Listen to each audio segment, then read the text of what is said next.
Alright guys, HyDra back again today. Hope you're all doing well and enjoying your day so far. This time last year we had mass roster drama going down over Christmas and the New Year period after Major 1 in Raleigh. OpTic Texas blew it up. Scump decided to retire, Dashy was dropped, then he was brought back. It was absolute chaos. Could we get similar ROSTERMANIA action this time around as well? Multiple teams right now already potentially looking like a blow-it-up might be necessary. And if there are key targets and challenges they want to go for, you've got to act quickly and maybe take some risk. Otherwise, it might come back to bite you. Which teams should make changes? Should they do so immediately, even before Major 1 begins? Very much into your thoughts in the comments below. Hit the like button if you enjoy. Subscribe if you're new as always. I would greatly appreciate it. First of all, wanted to mention if and bans. I still can't believe this, really. I remember when DanielZY says, and I'm sure not all of this is his fault, there's other things going on, the game battles thing, the face it thing, you know how it is. But still, as of recording, we have nothing on challenges. He said that before the game launched, they said, okay, as soon as the game launches, we'll get the announcements. And here we are, well over a month after the game's launch, and we still have no idea what's going on. And also, this is the challenge for the ROSTERMANIA questions we're going to ask in a couple of seconds. Then how do you know who the best challengers players are to sign to your theoretical team if there aren't any challenger tournaments? Like, there's no winners of challengers right now. Who are the best players? Who is the best team? You don't really know. You can theorize. And in Europe, it's quite clear. If I was one of these teams looking for make a change, I'd sign Nasty in a heartbeat. But I know that for some of these teams with visas and, things are a bit more complicated, especially when you got no money. So that's why these type of players are stuck in challenges. Bants, Beans, Nasty, Hixie, these guys stuck over there in European challenges.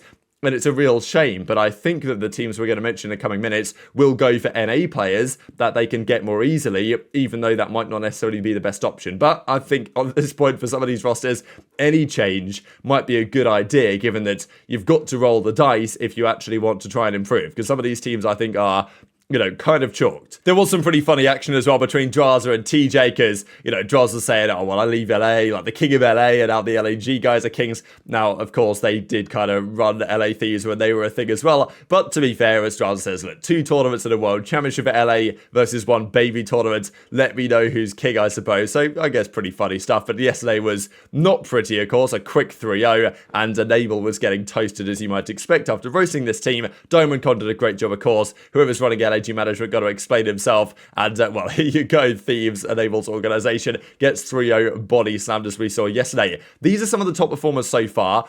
Some of these numbers aren't fully accurate, by the way. Prince KD, we'll discuss that in a second, but it kind of gets the point across. Slayer rating, by the way, just to explain these numbers. This is how many kills a player is expected to get per series if you extrapolate the series to 5 maps. So if you play 3 maps and you get 60 kills, you'll extrapolate that in terms of, okay, if it went 5, how many would they have got type thing? And if it does go 5, then, all right, there's your number. Maybe it's even you extracted to Game 5, Round 11, I'm pretty sure. Just to see if all the rounds were played, if all the maps were played, what's the number you'd expect that player to get? CleanX is by far and away the highest Slayer in the league so far. He's averaging a 99 Slayer rating in all of his series, which is pretty absurd. Snoopy is at 85, MettalZ, Simp, and then HyDra. So I guess some kind of usual suspects. Simp also exists, though, on, and also MettalZ, on the highest KD list. These guys have been slamming so far. Pred was number 1 here. Now, I don't think he technically is. I think Cellium's number 1, which is kind of a quiet number 1 KD from Cell. I think Pred has a 1.23 actually, and we'll discuss why in a second. But as Cellium, I don't know, the most recent series he played, he was great.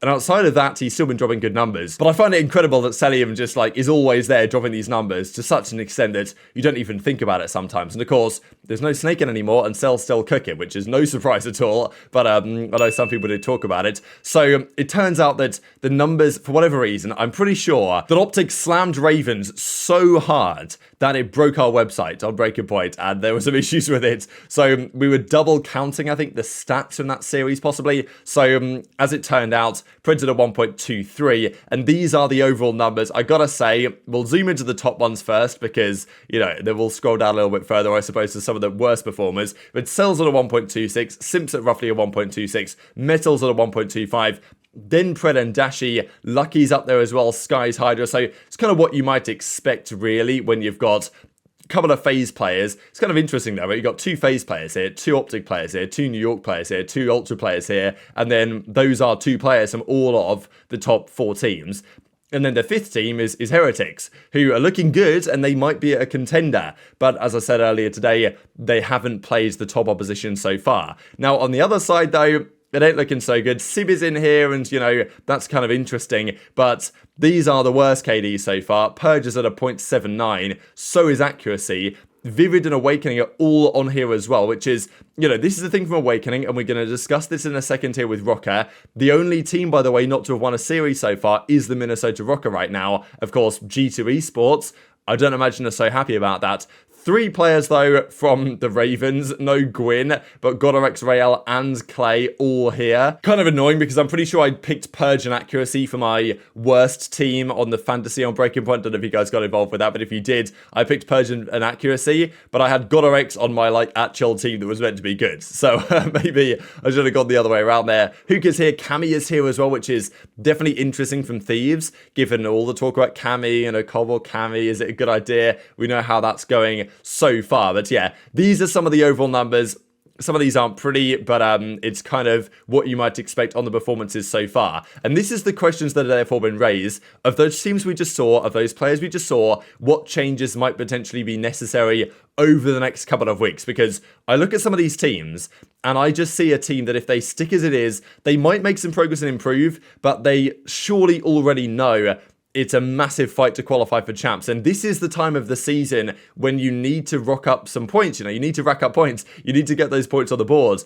Because at the end of the year, typically speaking, the best teams just demolish the lower tier teams in the match, in the online matches. So now is the time to get points on the board. And really, it was Vegas's last year. Vegas's Major 1 run. They got top 6 of the event. They did pretty well, I think, online. That put them in a position where they could theoretically qualify for champs. And at the end of the year, they didn't quite make it. But they gave it a good go. So the boys on the flank talk about this with a couple of different rosters, of course. Ravens primarily, just because they got slammed so hard. And if it wasn't for that, you know, Clay ninja defuse and then round 11 ace from Gwyn to get them over the line against Vegas in an absolute Legion breakdown, they'd be 0-4 right now, Ravens. And they haven't won a map in a series outside of that, which is absurd, but it is what it is. So the guys on the flank discuss this, what they would potentially do with some of these rosters, and just which teams need a change in general. Pat, I wanted to ask you, what's next for the Royal Ravens? A roster change, Tom, immediately. For me, I know you guys are saying give Real some time. For me, the time is up. That guy's gone. Up next would be GodRx. If I don't see immediate improvements from GodRx, it's time to think about his next home. Gwyn's the only guy right now that I'm like 100% confident about. Obviously, Clay's had some moments, so he doesn't have to go just yet. But yeah, I think, again, this goes for every team in the league who sucks, right? Like, you need to get ahead of these roster moves, because the teams that, you know, the Rokkr, like we've talked about, there's a bunch of teams who could potentially make changes. You don't want them to steal the players that you could potentially get later and improve your team. And so I think all teams, honestly, should be thinking about that. And so I agree with Pat. The roster change thing, because I think a couple of these teams are maybe a two change thing. And all it takes is one of these pro teams to think about a change, to start talking to people, and it'll get out. And then every other team's going to like have an internal conversation about. I mean, dude, but think about it. LAT, Rokkr, like there's a bunch of teams Vegas, who could make change. Yeah, Vegas, Carolina. Obviously. Like there's a lot of teams that probably need to make a change. And so there's only so much good talent in challengers. Like, to me, you got to be the first one. We've had conversation about this, but this is potentially the last year of the CDL. Like, this is the time to take risk. If you're one of these organizations that might pull out eventually, like at the very least, if you potentially sign some of these people or take some risk, you're paying the minimum. It's not like you're going to be really losing anything. You might be able to make a run in the final year of the CDL potentially. So already, I would say there's 4 teams that need to be thinking about potentially making moves. I think FaZe, of course, that the top 4, FaZe, New York, Ultra, and OpTic, they're not going anywhere. Surge have proven to be good. And I'm not saying these teams won't make changes at some point. I think that some of them potentially will. You know, you look at Gorillas, you look at Boston, you look at maybe even Miami, and maybe over time, they might need to change 1 or 2 things around to see how it goes. But there are definitely 4 teams that right now, I think are in, you know, difficult spots. Ravens, obviously, we don't need to explain it anymore. What they might do is a question. I think Clay and Gwyn would stay. GodRx has been underwhelming, massively so. And Rael's just in a tough spot, I think, for now. We talked about it earlier today. Stuck in Canada. I think there's other things going on. it's a tough spot for Real, but still, would Ravens think about doing something else? Especially if, let's say Legion wanted to make a change. I know that even they were mentioning, I think maybe Ben mentioned that he might drop Standy from Legion or something. Imagine that was to happen. Would Clay then think, Standy could come in alongside Gwyn?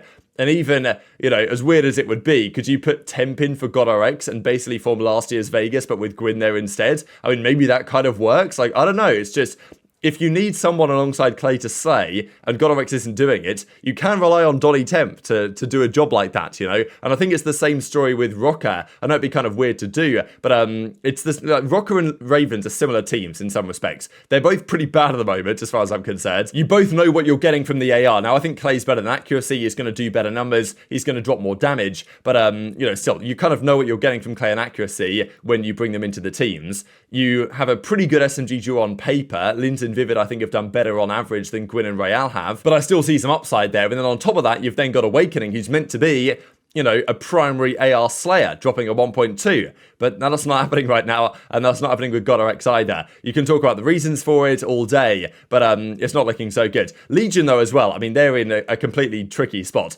Purge, Nero's been great, I think. Standy's been okay. Attach has been okay. Nero, Purge has not been good. Does that mean you got to change Purge out for somebody else?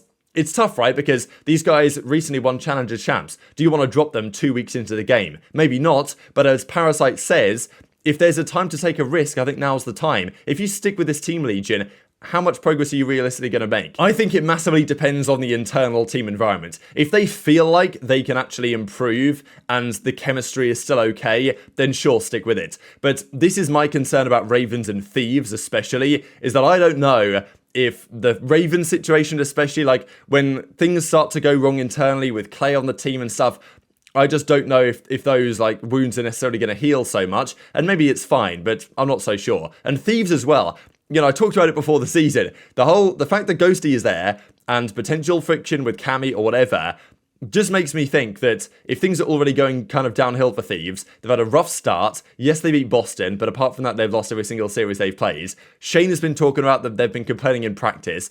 It didn't seem like a great environment. It's just one of those situations where I just can't see that lasting forever. They might stick it out, and they might be able to work through their problems and improve if they were to do so, but if there starts to be friction and problems and people are looking at Challengers players and talking to them and thinking about signing them, those are the situations where the situation just becomes straight up unresolvable, really. So yeah, Thieves, Legion, Ravens and Rokkr, those are the current bottom 4 teams in the standings. I think that's probably pretty accurate for who are the weakest teams in the league at the moment, which is, exactly the 4 teams that I just highlighted, I suppose. So I guess it all makes sense. But if you were the general manager or the management team for some of these rosters, what would you decide to do? Which teams would you blow up? Which teams would you stick with it? But also, what players would you sign? I know people mentioned, okay, Donny Temp, Asim, Brack, some other, gunless, right? Players from Challengers that have done things before, but, are those one-man changes going to make that much difference? Do you need to make a 2-man change? If, would you do what Paddy P would do on Ravens and say, you know what, Clay and Gwyn get to stay, Real and GodRx are gone, and we're going to find alternate assets, because if you take the risk and you get the good pickup from Challengers now, that can help you for the season. You probably need to take the risk because you need the points on the board right now, but also, as Parasite says, it might be the final year for the league. There might be, the contracts next season might be voided. And you might not even be in the league next year. Like Ravens, these organizations, if the CWL returns or whatever, will they even stay? Like, will that organization just decide to shut up shop and call it a day in esports? Like, you don't really know with some of these franchises. So maybe now is the time to give it a go. But very much intrigued to your thoughts in the comments. Hit the like button if you enjoyed. Subscribe if you're new. Take care. And I'll see you next time.